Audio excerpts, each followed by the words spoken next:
प्रिय विद्यार्थियों, आज हम एमए उत्तरार्ध हिंदी में तृतीय प्रश्न पत्र भाषा विज्ञान के अंतर्गत भाषा परिवर्तन के कारणों पर चर्चा करेंगे।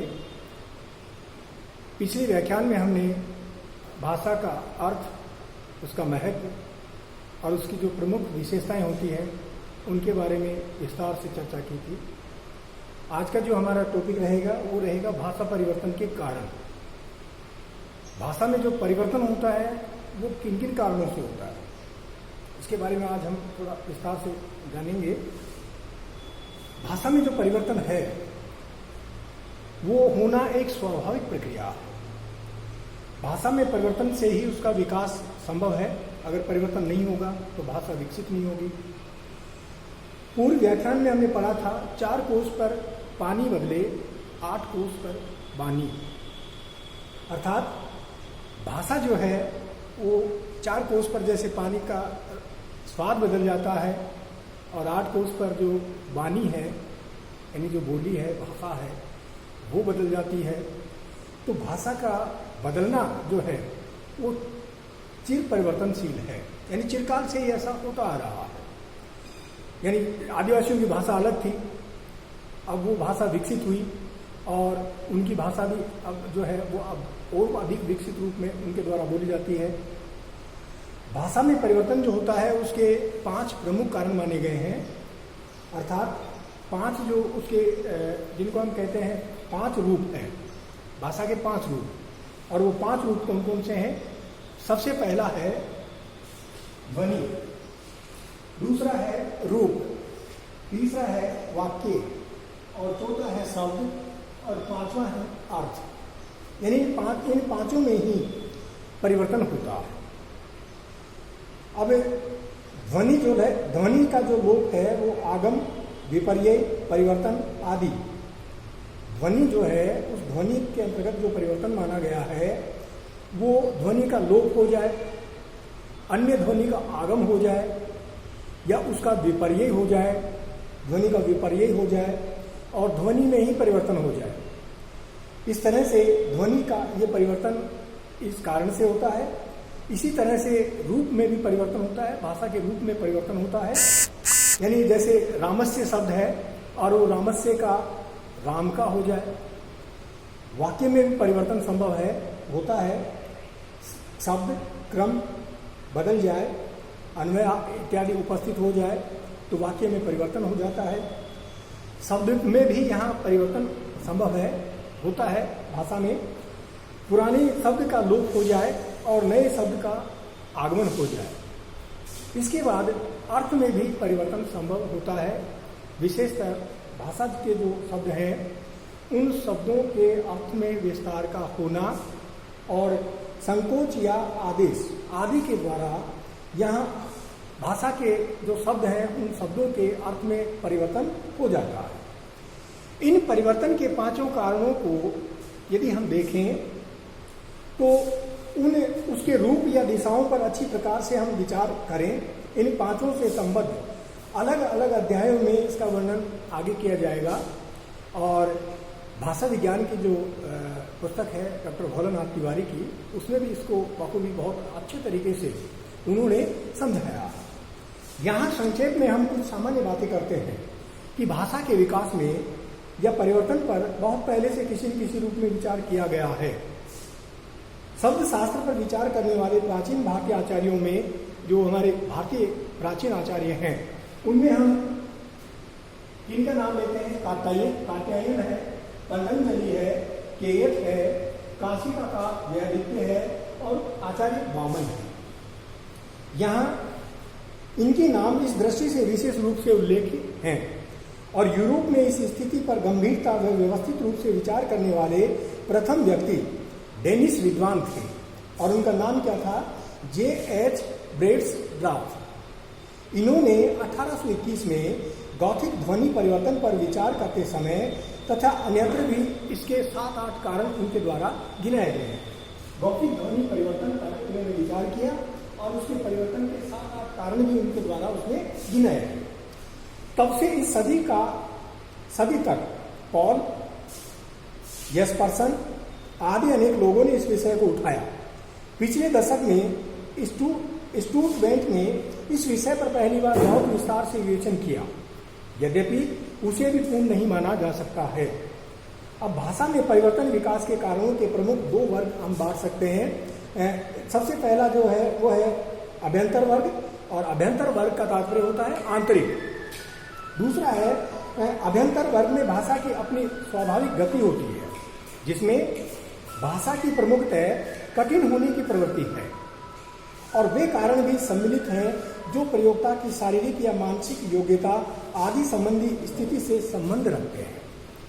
बाहरी वर्ग में वे सभी कारण आते हैं जो बाहर से भाषा को प्रभावित करते हैं, और इन दोनों में पहले प्रकार के कारण भीतरी, आंतरिक या अभ्यंतर कहे जा सकते हैं। दूसरे प्रकार के कारणों को हम बाह्य या बाहरी की संज्ञा दे सकते हैं। यहाँ दोनों में आने वाले कुछ प्रमुख कारणों पर हम संक्षेप में विचार कर रहे हैं। सबसे पहला जो है वो है कारण अभ्यंतर वर्ग, दूसरा है बल, तीसरा है प्रयत्न लाघव, जिसको हम मुख सुख के नाम से भी भाषा में जानते हैं, और चौथा है स्तर इसका मानसिक स्तर। इन चार प्रकार के जो कारण हैं, इन चारों ही प्रकार के कारणों पर हम विस्तार से चर्चा करेंगे। और अभ्यंतर वर्ग के अंतर्गत वे सभी कारण आ जाते हैं जो प्रभाव नहीं डालते हैं।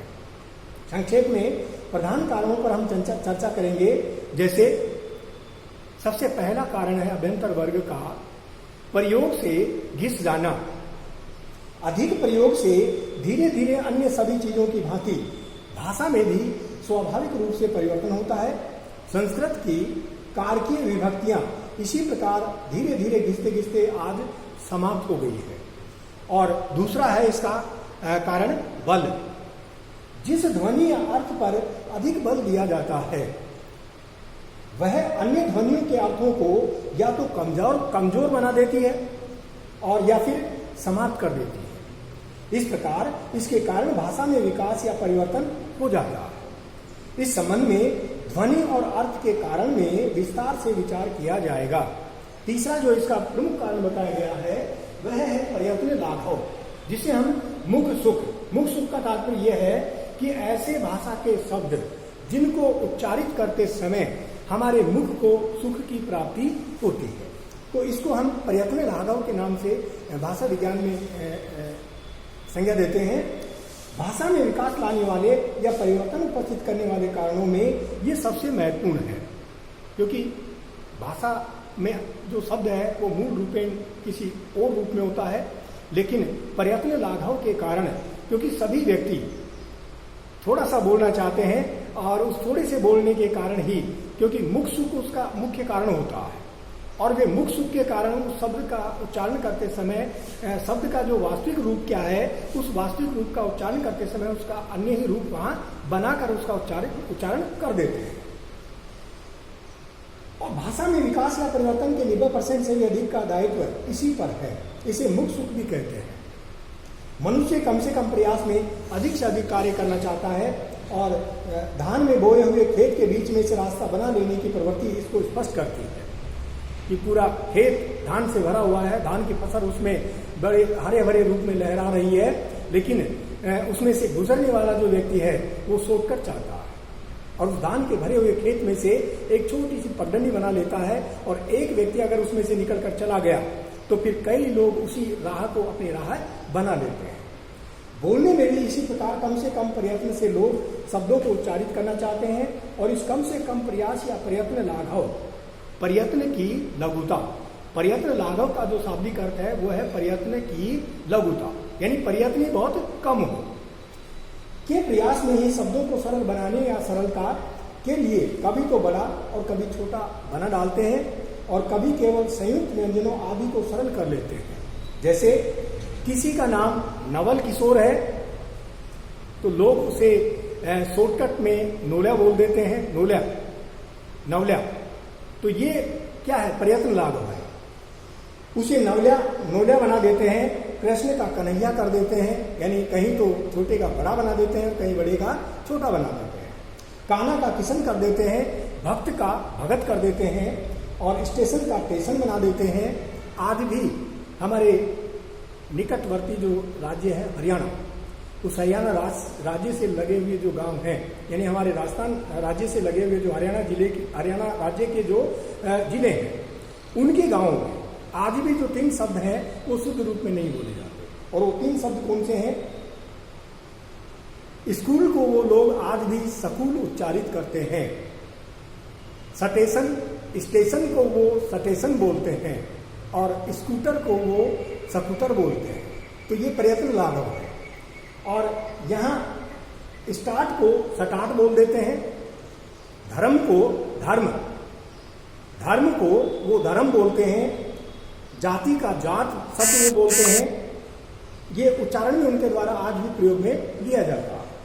अंग्रेजी में जैसे कनो शब्द है, कनो KNOW, कनो का उच्चारण नो, कनाइफ का KNIFE का नाइफ, तथा टाल्क TALK टाल्क का टाक भी इसका परिणाम है। सरलता या प्रयत्न लाघव के लिए कुछ शब्द तो छोटे कर लिए जाते हैं, जैसे उपाध्याय जी को ओझा जी कह दें, कभी से कभी, जभी से जभी, या बोलने में मास्टर साहब को मासाब कह दिया जाता है, और जयराम जी की का जयराम जी की कर दिया जाता है। मार डाला का मार डाला, यानी शॉर्ट रूप उसका ग्रहण कर लिया जाता है। कुछ शब्द सरल बनाने के लिए बड़े कर लिए जाते हैं, जैसे प्रसाद। प्रसाद जो शब्द है वो शुद्ध शब्द है। अब उसको उच्चारण करते समय प्रसाद का उच्चारण लोगों के द्वारा कर दिया जाता है।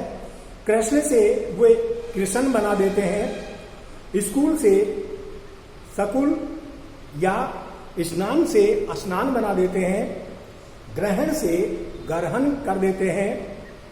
संक्षेप का प्रयोग जैसे डीएम का संक्षिप्त जो ये किस पद का संक्षिप्त नाम है, डीएम डिस्ट्रिक्ट मजिस्ट्रेट, और एनटी का नायब तहसीलदार। प्रिय विद्यार्थियों, आजकल एक नया ही शब्द हमारे समाज में प्रचलन में है, और उससे शायद आप भी वाकिफ होंगे, सरपंच पति। उसको गांव में सब लोग एसपी के नाम से बुलाते हैं। तो ये भी क्या है? नया शब्द है, नए शब्द का प्रयोग है। एसपी का मतलब किसी जिले का सुपरिटेंडेंट ऑफ पुलिस नहीं, अपितु वो क्या होता है? सरपंच पति होता है। यहाँ सुदी यानी शुक्ल दिवस इत्यादि ऐसे शब्द हैं। अब ये जो प्रयत्न लाघव होता है वो उसका मुख सुख कई प्रकार से लाया जाता है, जैसे कहीं पर स्वर का लोप हो जाए, कहीं पर भाषा में स्वर का ही लोप हो जाए। अनाज का नाद शब्द ऐ जो है वो लोप हो गया। जैसे कहीं कहीं पर एकादश का 11 है, व्यंजन का लोप भी इसमें होता है। स्वर का लोप होने के साथ साथ व्यंजन भी यहाँ लोप हो जाता है, और इस थाली से थाली शब्द बन गया। अक्सर लोप भी होता है। सहतूत को आज भी लोग तूत कहते हैं। सहतूत तूत शब्द है वो उसको उच्चारित करते हैं। कर्म जो हम काम करते हैं, कर्म, उस कर्म शब्द को आज भी लोग कर्म के नाम से जानते हैं, कहते हैं, उसको उच्चारित करते हैं। और कृपा से कृपा, भगवान मुझ पर कृपा करना। तो ये जो लोग हैं वो इससे क्या कर लेते हैं? प्रयत्न लाघव कर लेते हैं। यहाँ अस्थि से व्यंजनागम भी होता है, अस्थि से हड्डी, विपर्यय भी होता है, वाराणसी से बनारस। समीकरण के कारण भी यहाँ प्रयत्न लाघव होता है। शर्करा से शक्कर, मूल शब्द शर्करा है लेकिन उसका शक्कर लोगों ने उच्चारण में उसको प्रयोग में ले लिया है। विस्मीकरण के कारण भी यहाँ प्रयत्न लाघव होता है।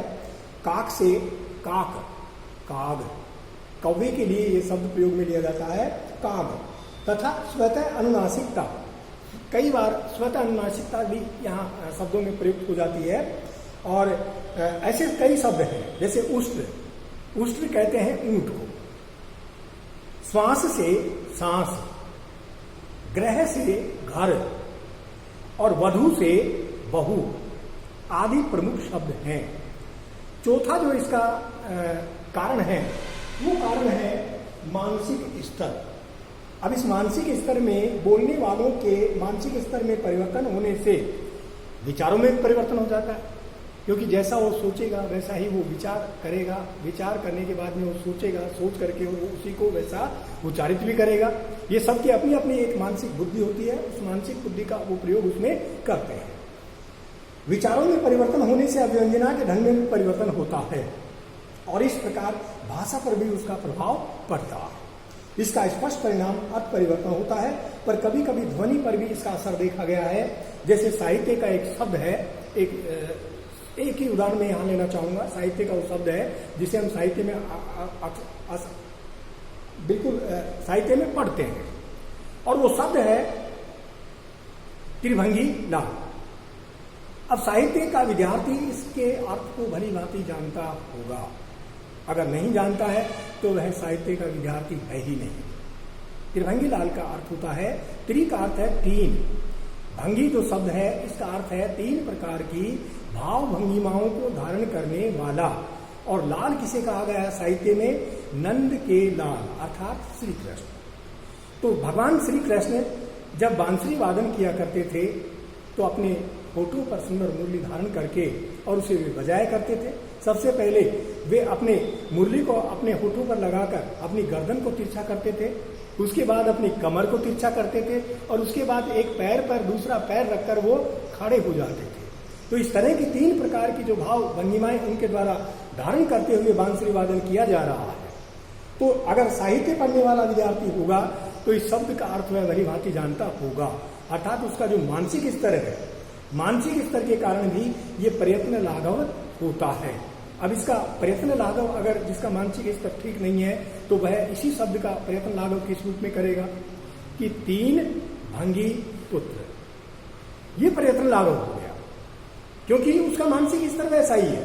वो साहित्य का जानकार नहीं है, उसे साहित्य के शब्द के बारे में कदा भी जानकारी है ही नहीं, इसलिए वो उसका शब्द का अर्थ का भी अनर्थ कर रहा है। त्रिभंगी लाल का सीधा सा अर्थ होता है कि तीन प्रकार की भाव भंगिमाओं को धारण करने वाले यानी श्री कृष्ण, और वहां वो उसका जो अपने मानसिक स्तर के हिसाब से विचार करके और उसका जो एक अर्थ निकाल रहा है वो क्या है? तीन भंगी पुत्र। तो ये मानसिक स्तर पर भी यहाँ भाषा में शब्दों का प्रयत्न लाघव होता है। प्रिय विद्यार्थियों, आज के व्याख्यान में बस इतना ही। आगे के व्याख्यान में आपको और भी अधिक विस्तार से भाषा के बारे में एक महत्वपूर्ण जानकारी दी जाएगी। धन्यवाद।